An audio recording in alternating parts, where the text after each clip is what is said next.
My most vivid memory of that day is first seeing a person throw himself out of the 100th floor, 101st floor, 102nd floor. Because when I arrived at the scene, my deputy mayor, Joe Loda, told me that this is terrible, that there are people throwing themselves out the window.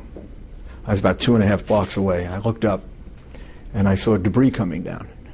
And I thought he was exaggerating, because it just didn't seem possible to me that people would be throwing themselves out the window. We then walked to the fire department command post, which was right below the North Tower.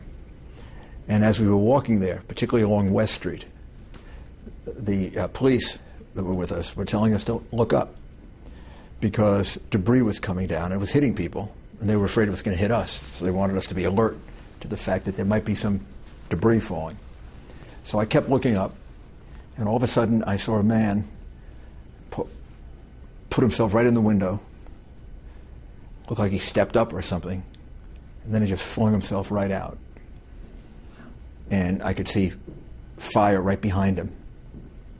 And I just froze and watched it, because it was so incomprehensible.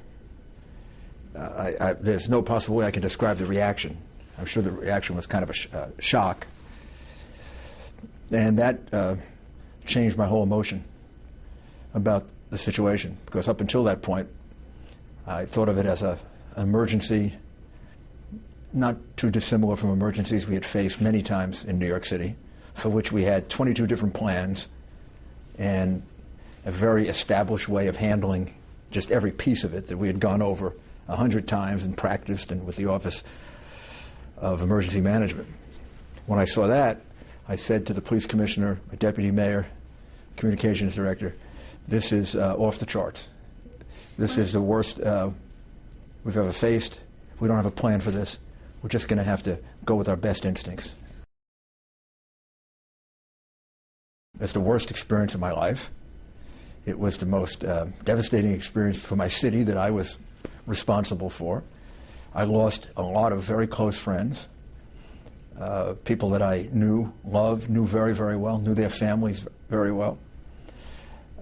There was months and months of anxiety about other attacks.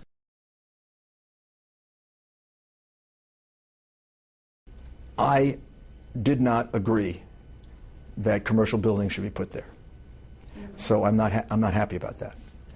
I thought it should be devoted solely to a memorial. Here's what you have to know about the World Trade Center. It was never a good site for tenants.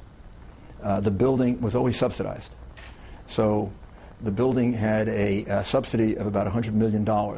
So rents were unnaturally low at the World Trade Center. And even with that, it was very hard to keep that building at 100%.